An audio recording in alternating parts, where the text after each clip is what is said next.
Hey all, welcome back to Blendverse Review, and today I brought one of the older, the Mcfarlane's Predator 2 figure over here.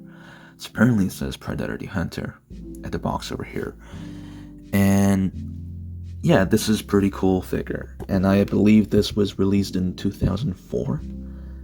So yeah, that's kind of old actually, so pretty cool. And this guy, obviously got this guy secondhand on my hands.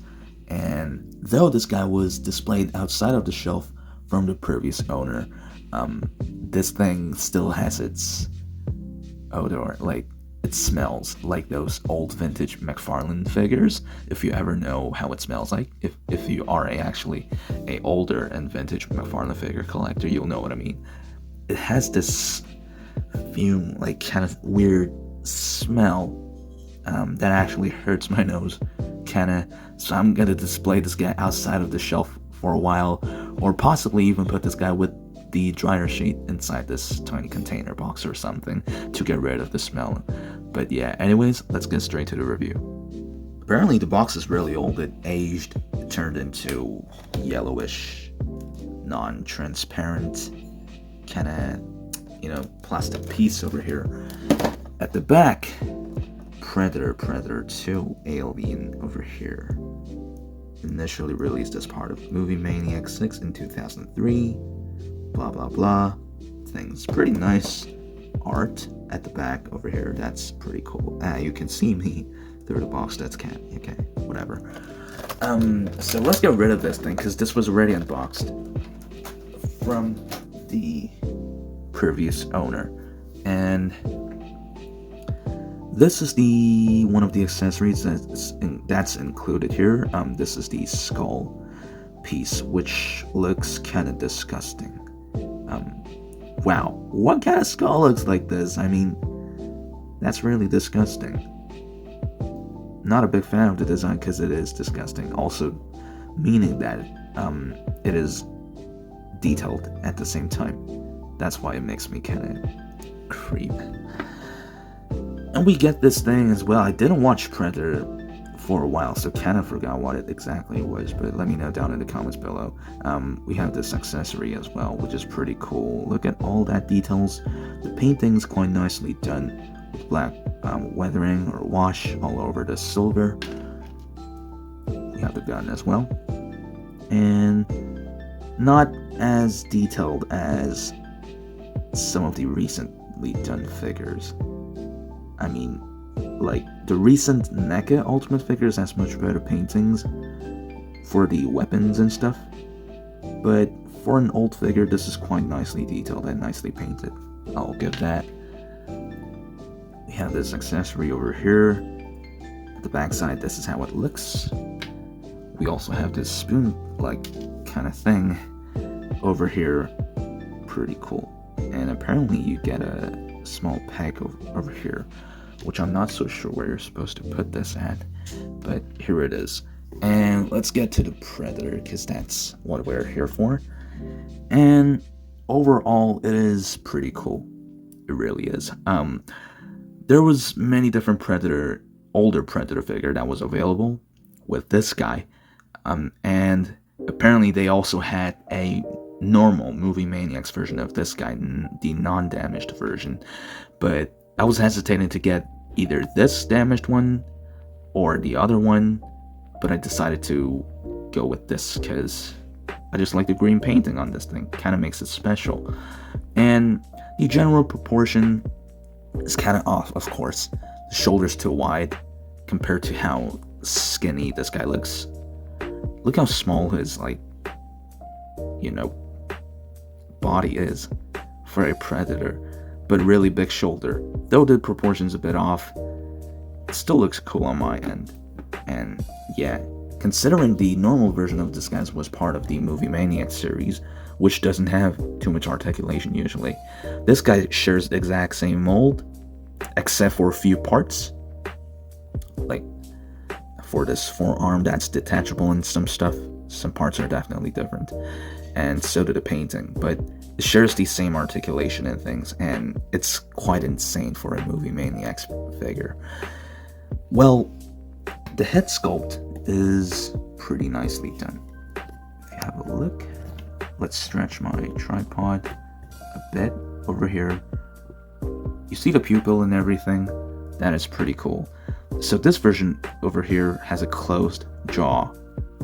The normal one, without the damage, has opened jaw, and this is pretty cool as it is. And the reason why this guy has a closed jaw is because you have this helmet at the back attached with the rubbery band string thing over here. You just have to just leave it there on the head like that, and it kind of does stay on its spot.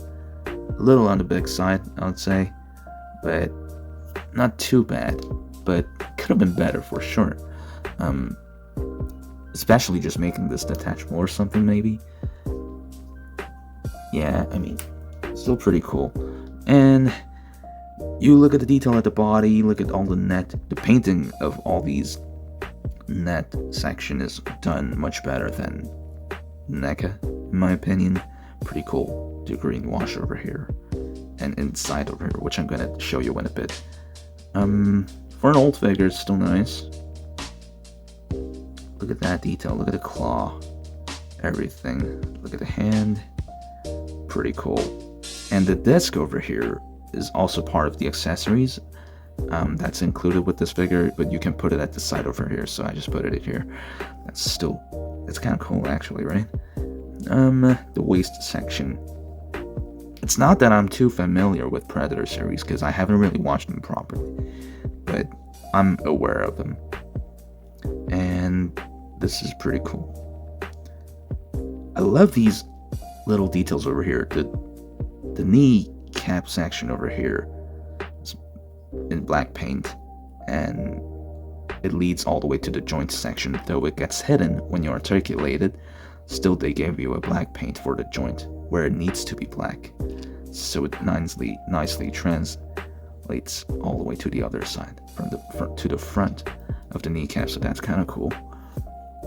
You get this section over here with a hole at the leg over here behind. Pretty cool. Not exactly sure what it's for though. Probably you can put some things in there. Something like these, like small accessories. You can put it like that. Pretty cool. The feed is kind of gross. Also means it's nicely done. There's only one peg hole for you to place it on a base, which does not include a base with this figure. But it still holds on to its place. So that is pretty darn cool. And the details are all shown, so let's get to the articulation. So pretty cool for a movie maniac mold. The head moves side to side, of course. It kind of tilts a little bit of pivot. Oh, quite a bit of pivot. Just not to the other side though. Not so sure how the joint works on this thing, actually. It's really weird and kind of confusing. Seems like it's a double jointed ball peg, but it kind of confuses me still. Because the hair is actually made out of rubbery material, you can just move it around, and there's this gun piece where you can just rotate it, land it on the shoulder like that, which is kind of loose actually. So yeah, I don't want to risk breaking it. It's really thin part. Pretty nice thing is that this thing has a butterfly joint. Insane. Same goes to the other side. So if you move it forward, you can kind of hide those super bulky looking shoulder and make it look a bit more accurate than how it's supposed to look like with this figure. And there's a upper hinge where you can move it up and down, but it's kind of hard to do so. Really stiff, but you can move it like that. There's no double jointed joints with this figure. There's only a swivel for the mid-cut arm. There's a swivel for the right hand. This claw, of course, extends, but whenever you move this thing, it might break apart. Just be careful. It's kind of stiff. It does work. It does stretch out. It's just really stiff. So I'm just going to skip it, but it does work. Same goes to the other arm, butterfly joints, up and down joints. There's a bicep swivel, mid-cut arm swivel. This arm over here, this hand over here does rotate. Of course, has a hinge on this side, not the other side. Kind of weird, right?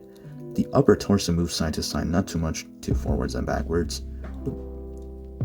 A little bit, because there is supposed to be articulation over here at the midsection if you see it carefully. It does move forward, it does move backward, just like that. Pretty cool. But torso joint itself doesn't have much of a up and down joint. The waist swivels.